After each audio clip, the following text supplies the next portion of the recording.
Welcome to Rand Squawk's EU morning briefing for Tuesday the 1st of December 2009. And just taking a bit of a recap of some of the overnight news. Firstly, starting in Asia, where we did see the Bank of Japan call an unscheduled policy meeting that did put some speculation into markets. They would indeed increase their purchasing of government bonds. JGBs were up around 70 ticks, and it also did spur on gains of over 2% in the Nikkei overnight.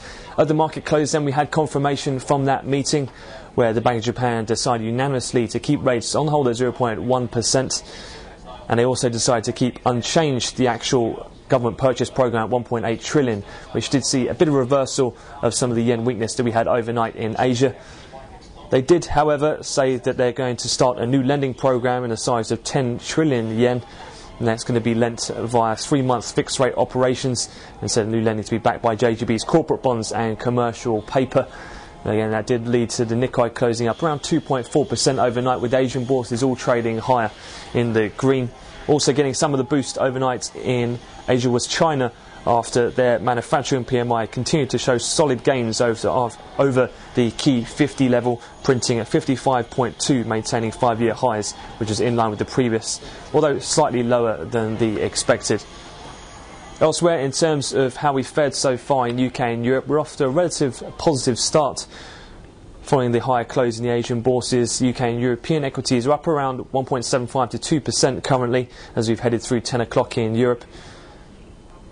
Couple of news stories, some of the fears just subsiding quite substantially in regards to the Dubai situation after the Dubai World said it is in constructive initial talks with banks for restructuring process on around $26 billion of debt.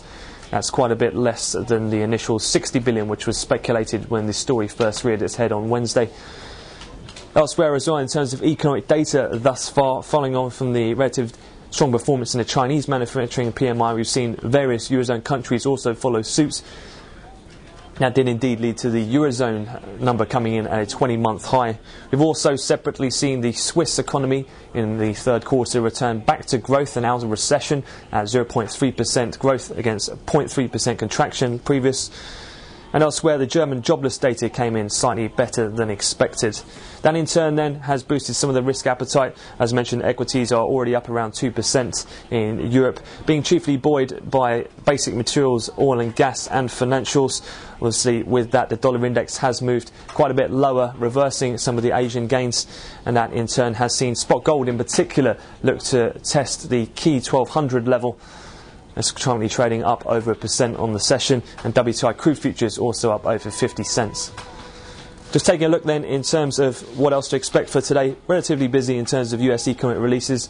We'll have the weekly ICSC and Redbook numbers just before 8 o'clock in Chicago, so just ahead of 2 in London.